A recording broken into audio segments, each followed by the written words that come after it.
Allez, on parle un petit peu de WEC, mesdames et messieurs. On va parler un petit peu de Sebastian Vettel. Notre ami Sébastien Vettel serait a priori en discussion avec l'écurie Jota, qui a donc en sa possession une 963, une Porsche 963 Hypercar, pour faire un retour au volant d'une voiture tout simplement, pour le coup en championnat du monde d'endurance la saison prochaine. Évidemment c'est pour l'instant c'est de la discussion. Seb il en parlait dans une interview avec Sky Sports et Martin Brundle, où il savait pas s'il allait revenir peut-être un jour en Formule 1. Tout simplement il sait pas. Il a pour l'instant d'autres choses à faire, il kiffe sa life comme il veut. S'il faut rejumper dans une voiture, il peut le faire, même si la nuque va prendre un coup dans la tronche. Mais globalement, voilà, il n'est pas fermé, etc. Il y a des discussions, il n'y a rien qui est fait. Il faut savoir que Jota est aussi en discussion avec Jenson Button, autre champion du monde de Formule 1, qui lui avait roulé notamment sur la NASCAR, je crois, cette année aux 24 heures du Mans, et qui a déjà fait un peu d'endurance. Donc Jenson Button, bon, ça reste un très bon pilote, hein, évidemment. Et il serait aussi en discussion avec Robert Kubica. Donc l'équipage ferait un Vettel, Button, Kubica. Pour être tout à fait honnête, les gars, il y a quelques années, parce qu'en Formule 1, Button, Kubica, Vettel, c'était des prodiges. Kubica, bon, ok, il a sa main, machin, etc. C'était un prodige. Vraiment, je pèse mes mots. Kubica, ça a toujours été un prodige. Alors, on s'est foutu de sa gueule quand il était chez Williams avec Russell et qu'il se faisait poutrer par Russell. Pas oublier qu'il pilotait à une main, le gamin. Mais Kubica a été... Franchement, il aurait pas eu son accident, il aurait eu une carrière de malade mental, je pense. C'était début 2011, du coup. Il avait des chances pour être chez Red Bull, Ferrari, enfin, franchement, il aurait pu devenir une pointure en F1, il aurait pu être champion du monde, vraiment. Ça reste un excellent pilote aussi, donc autant te dire que ça fait du beau monde dans un équipage. Il est pas écolo, Seb.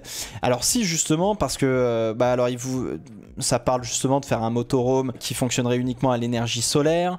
Là, il est à fond dans son truc d'abeille dont on a parlé la dernière fois, vous savez. Donc non, après en vrai, encore une fois, le but du jeu c'est aussi, au WEC aussi, en endurance aussi, il va y avoir du progrès sur justement les carburants utilisés pour des fins de recherche et développement, etc. On parle même de prendre de l'hydrogène en carburant, en combustible. Mais bon, en ce moment, le petit Seb, il est effectivement apiculteur, comme je le vois dans le chat. On va voir, on va voir. On continue sur le WEC, mesdames et messieurs. On va parler de Honda rapidement, qui serait aussi peut-être de retour. Alors, c'est un peu plus flou, moi, dans ma tête, parce que vous savez que Honda est déjà présent aux États-Unis via Acura. Vous n'avez pas des NSX Honda, vous avez des NSX Acura, par exemple, tout simplement. Comme Opel et Vauxhall.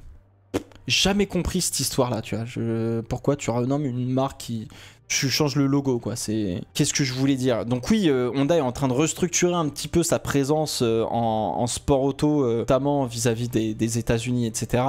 Ce qui pourrait l'amener à rejoindre les 24 heures du Mans et le WEC à partir de 2025. Alors je vais essayer de vous reprendre le truc parce que j'y ai rien compris, pour être tout à fait honnête. En fait, aux États-Unis, Honda est présent pas par HRC.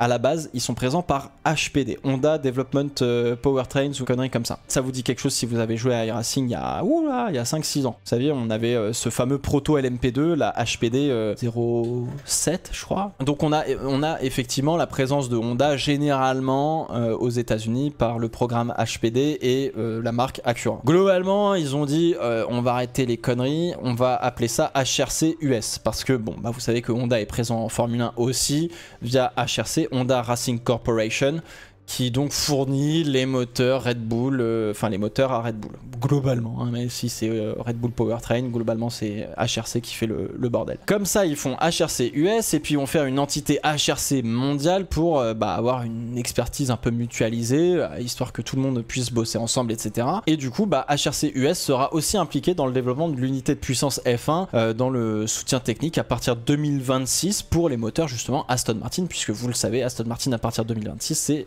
des moteurs Honda. Bon, très bien. Donc fin de la voiture que vous avez entre guillemets la voiture que vous avez à l'écran, l'Acura ARX 06 que vous avez devant, qui est donc engagée en IMSA, donc championnat américain d'endurance en catégorie GTP. Qui est donc la catégorie hypercar entre guillemets de l'IMSA si vous préférez, pour que ça devienne quelque chose en mode Honda ou Acura au WEC et aux 24 heures du Mans. Donc bisous l'IMSA globalement si j'ai bien compris, et bonjour le WEC si tu préfères. Mais attends, Ah non, pas forcément, non j'ai rien dit, non effectivement en fait l'année prochaine ce sera donc effectivement, il y aura toujours en IMSA Honda, ce sera plus Acura, mais ce sera des Honda entre guillemets avec marqué HRC dessus à partir de l'année prochaine pour les LMDH, donc ça prendra le départ des 24 heures de Daytona en janvier prochain. Voilà, et puis on verra ce que ça donnera pour les 24 heures du Mans pour HRC. C'est le même châssis que l'Alpine je crois, la Honda, si je dis pas de bêtises. Oui, c'est ok. Ouais, c'est un châssis Oreca. Ok, voilà. Donc là, c'est pour ça que vous allez avoir des. C'est des.